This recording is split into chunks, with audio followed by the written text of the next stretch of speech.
Fala galera contratualista, tudo bem com vocês? A partir de hoje começamos um novo quadro aqui no canal. Serão 5 vídeos, então de hoje até sexta-feira vocês acompanharão uma série de contratos. É justamente esse o nosso quadro, série de contratos. Nessa semana nós iremos falar sobre o contrato de honorários. Será que você sabe elaborar o seu contrato de honorários de forma realmente eficiente? Hoje nós iremos começar falando do cabeçalho, da sua nomenclatura e ao final, lá na sexta-feira, eu vou disponibilizar para vocês um modelo completo de contrato de honorários. Então se liga, acompanhe essa série, porque cada dia iremos falar de uma cláusula importante do contrato. Inclusive, já mandem aqui nos comentários qual contrato vocês querem que seja abordada na série da semana que vem, que aí na semana que vem repetiremos nossa série de contratos para justamente vocês viciarem nos estudos de contratos. Então bora lá! Bom, para começar nossa série, vamos falar da nomenclatura do contrato. Tem lá escrito contrato, contrato de honorários, contrato de prestação de serviços, contrato de honorários advocatícios, contrato de prestação de serviços advocatícios, ou só contrato. Lauren, que nome eu coloco nesse contrato? Para quem já me segue há mais tempo, sabe que eu sempre falo que o nome é o de menos. Eu sempre falo, começa escrevendo o contrato e depois você pensa no nome. Mas aqui a gente já sabe que é um contrato de honorários. Eu normalmente falo para deixar o nome para o final quando você ainda não sabe qual nome dar. Aqui a gente já sabe que será o objeto desse contrato a prestação de serviços jurídicos ou de serviços advocatícios, como você bem entender. Ok. E aí, esse nome aqui no começo não vai influenciar tanto no seu texto, na sua interpretação. Só que a gente precisa entender qual nome colocar, justamente porque a partir desse nome a gente entende o objeto dessa relação. Então vamos lá. Quando falamos de uma prestação de serviços jurídicos, uma prestação de serviços advocatícios, nós estamos falando de prestação de serviços e aqui não é uma relação de consumo, é uma relação civil. Então não estamos falando de relação de consumo, primeira coisa. Nós estamos falando de uma prestação de serviços onde o cliente contrata você, advogado, para prestar serviços jurídicos os mais inúmeros possíveis, e também estamos falando de uma relação de mandato. Então, como que a gente presta os serviços jurídicos numa ação judicial, por exemplo? Por meio de um mandato. Junto com o nosso contrato de honorários, nós teremos uma procuração que estarão ali todos os poderes outorgados pelo nosso cliente com a sua assinatura ao final, e nós apresentaremos tão somente um mandato, a procuração nos autos do processo, certo? Certo. Então aqui nós falamos tanto de uma prestação de serviços quanto de mandato. Mas Laura, eu preciso pôr então contrato de prestação de serviços e mandato? Não, você não precisa. Tanto que o Estatuto da Advocacia, ele prevê lá nos seus artigos tão somente contrato de honorários. Mas quando a gente fala contrato de honorários, dá a entender que só você prever ali o objeto e os honorários tá de bom tamanho, mas não tá. Não faça esse erro, pelo amor de Deus. Quando a gente fala de contrato de honorários, não basta colocar só quem são as partes, o objeto e o valor. Não basta fazer isso. Por favor, não faça isso. Isso porque você vai deixar o seu contrato muito aberto, cheio de brechas e inúmeras possibilidades do cliente presumir o que está incluso no preço, o que não está incluso, o que está incluso no serviço, o que não está, como vai ser. Então você abre muita brecha aí para discussão. Então vamos lá. A partir dessa série, dessa semana, nesses 5 dias que estão por vir, você aprenderá cada cláusula importante desse contrato e ao final você vai ter um modelo para chamar de seu. Um modelo não, porque eu não gosto de modelo. Uma estrutura de contrato de honorários, porque a partir dela, vocês, aí no canto de vocês, na cadeira de vocês, no escritório de vocês, na casa de vocês, onde quer que vocês trabalhem, vocês vão moldar da forma que melhor atenda às necessidades de vocês. Cada contrato é um contrato diferente, a depender da forma como você presta os serviços, a depender da forma que você entrega o serviço ao cliente, atende o cliente, recebe a sua remuneração e assim por diante. Mas beleza, vamos voltar um pouquinho. Aqui, a nomenclatura desse contrato pode ser contrato de honorários advocatícios, contrato de prestação de serviços advocatícios, Contrato de prestação de serviços jurídicos. Vejam que o nome que você vai dar aqui não é o que vai influenciar na interpretação. Então, o Estatuto da Advocacia prevê contrato de honorários. Mas nós estamos falando de um contrato de prestação de serviços com questões também de um mandato. A partir do momento que você entende esses dois objetos, você entende que o texto deve remeter a essas obrigações, certo? Então, vocês já sabem que nas próximas aulas falaremos mais aprofundamento sobre prestação de serviços e mandato. E aí, beleza, você já sabe que você pode pôr qualquer um desses nomes que eu falei anteriormente, que tá perfeito. Passamos, então, para outra questão que fica ali, logo no comecinho do contrato, que são as partes. As partes, elas vêm logo abaixo do nome, e aí a gente determina ali a qualificação dessas partes. Eu sempre oriento que a qualificação seja a mais completa possível, mas veja, mais completa possível. Por quê? Agora com a proteção de dados, nós não podemos sair pegando quaisquer dados sem qualquer finalidade, sem qualquer base legal para isso.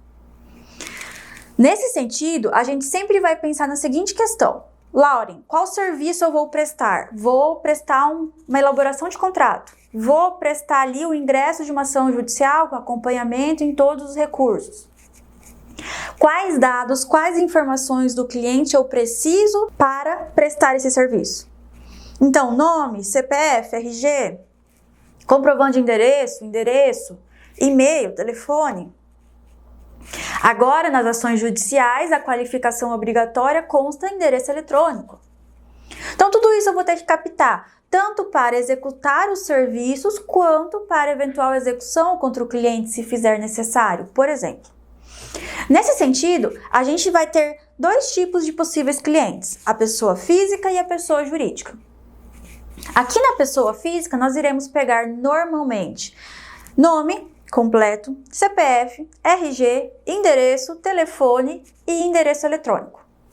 O básico do básico para você conseguir executar o teu serviço e eventualmente, se precisar, entrar em contato com o cliente para cobranças, informações e assim por diante. E ainda, em alguns casos, é interessante também pegar contatos de terceiros de confiança daquele cliente para, caso não consiga falar no telefone do cliente, para quem eu posso ligar para te passar recado. Então, você consegue colocar ali no contrato também. Ok, essa é a pessoa física. Só que essa pessoa física nem sempre pode assinar sozinha, pode agir sozinha. Aqui nós falamos tanto de capacidade quanto de legitimidade. Quando falamos de capacidade, remetemos lá ao Código Civil e nós temos o incapaz absolutamente e o incapaz relativamente. Esse incapaz absolutamente, ele será representado. Então, ele terá um representante legal que irá acompanhá-lo nesse contrato. Mas veja, aqui, esse incapaz absolutamente, ele não assina. Quem assina por ele é seu representante. Por isso que falamos que ele será representado. Então, na qualificação, além do nome dessa pessoa física incapaz, vocês irão também qualificar quem está representando ela e por qual instrumento está representando. Se é pai, se é mãe ou se é representante legal por outro meio. Aqui vai estar sempre na qualificação. Já o incapaz relativamente, ele vai ser assistido.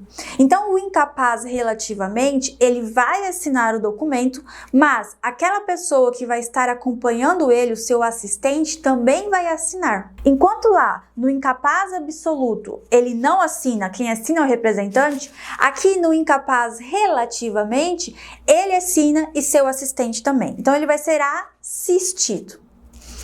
Nesse sentido, como no anterior, essa pessoa que assiste esse incapaz, ele também deve ter a sua qualificação no contrato e da onde surge esse poder de assistir. Pai, mãe, se for constituído por outros meios, judicial, legal e assim por diante. Sempre tem que ter essa qualificação das duas partes, se houver essa representação ou essa assistência. Outra situação. Falamos aqui da incapacidade, mas entremos então na legitimidade. Quando falamos em legitimidade, nem todo mundo, ainda que seja capaz, pode agir sozinho. Uma pessoa casada, por exemplo, em alguns negócios, ela precisa da outorga do seu esposo ou da sua esposa. Nesse sentido, essa pessoa que não pode fazer aquele negócio sozinha, mas não porque é incapaz, não, ela é totalmente capaz. É porque ela não é legítima para fazer aquele negócio sozinha. Porque a lei determina que para certos negócios ela precisa da participação de outra pessoa. No caso de pessoas casadas, sempre vai ter que ter esse acompanhante, essa outorga conjugal para os casos determinados em lei. Então, numa compra e venda de uma casa onde faça parte da comunhão desse casal, o marido ou a esposa vão ter que dar a sua outorga. Aí, nesse sentido, não basta pôr a assinatura ao final do contrato, não basta isso. Vocês vão ter que qualificar esse marido ou essa esposa lá na qualificação. Vocês vão precisar qualificar essa pessoa conforme qualificou as partes e ainda, depois a gente vai falar isso nas outras aulas, ter uma cláusula específica falando sobre essa outorga. Existem decisões judiciais, para quem já é meu aluno já sabe, ou pelo menos deveria saber porque consta na aula, o STJ já decidiu em diversos processos que a mera assinatura não quer dizer outorga, não quer dizer consentimento. A assinatura lá em testemunhas não quer dizer outorga. Então a gente precisa estar bem definido no contrato e tudo começa com a sua qualificação. Outra questão, quando a gente fala, por exemplo, de um contrato de locação, e nesse contrato de locação existe o direito de preferência ao locador para a compra daquele imóvel. Quando esse locatário ele é acionado pelo locador para exercer o direito de preferência, o locatário fala, não quero exercer o direito de preferência. O que acontece? Quando ocorrer a compra e venda desse imóvel, para que não haja nenhum problema, justamente para evitar problemas e ali minimizar eventuais riscos, esse locador ele vai vender o imóvel para terceiros, só que foi combinado lá no contrato de locação que ainda que ocorresse a venda, a locação perduraria. Então, o que vai acontecer para que depois o locatário não diga que não teve o direito de exercer o direito de preferência, que não sabia da compra e venda, que não sabia quem era o novo proprietário, ou que o novo proprietário não notificou ele a tempo, enfim, para evitar todo o burburinho dessa situação, a gente pode, num contrato de promessa de compra e venda, ou no contrato de compra e venda em si, colocar esse locatário como um terceiro, para que também assine nesse contrato, dando a sua ciência sobre esse negócio e as partes envolvidas. Então você já tira aqui alguns riscos dessa situação e coloca esse locatário como terceiro. Quando a gente for colocar esse locatário como terceiro, nós precisamos também qualificá-lo.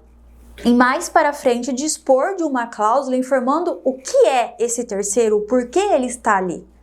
O que levou em consideração para ele estar ali? Justamente para que, eventualmente, vá para a justiça, para um árbitro ou para qualquer outra pessoa interpretar aquele contrato, ela consiga entender o que aquele terceiro está fazendo nesse cenário contratual. Por fim, nós temos aqui a pessoa jurídica. Falamos a pessoa física e aqui nós temos a pessoa jurídica. A pessoa jurídica, nós iremos pegar o nome, CNPJ, em alguns casos, inscrição estadual, inscrição municipal, sede, e a depender da relação e do serviço a serem prestados, também endereços de filial, CNPJs de filial e assim por diante. Ok. Só que vejam, uma pessoa jurídica ela não se representa sozinha, uma pessoa física a representa. E essa pessoa física, para representar essa pessoa jurídica, ela precisa ter legitimidade para estar representando essa pessoa jurídica. Nesse sentido, vocês irão sempre identificar quem está representando essa pessoa jurídica para que, em eventual discussão, possa se identificar quem assinou por aquela pessoa jurídica. Se a pessoa que assina pela pessoa jurídica não tem poderes para isso, a pessoa jurídica não contratou nada.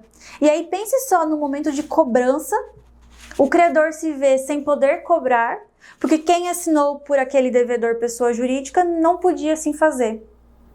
E aí?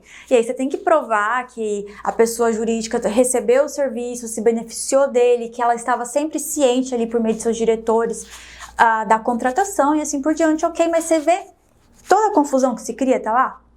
Então, sempre que você for descrever quem é o representante, tenha o cuidado de pegar os documentos. Então, procuração, se for por procuração, contrato social que conste os poderes daquela pessoa que está representando, ou outro documento, atas, por exemplo, que demonstre ali os poderes outorgados àquele representante. Pode ser sócio, como pode não ser sócio, mas deve ter sempre esse cuidado. Aqui, quando a gente fala de cuidado, é necessário que você pegue os documentos das partes para que tenha a certeza e que faça essa diligência prévia mínima de que está contratando, está se relacionando com quem realmente se diz ser. Já vi casos, eu mesmo já fui advogada de um cliente num processo desses casos, de que meu cliente estava sendo processado, cobrado de um contrato de aluguel, porque constava lá sua assinatura, os seus dados. Só que ele nunca assinou, ele nunca se beneficiou desse contrato, justamente porque ele nunca viu aquela pessoa, nunca viu aquela casa.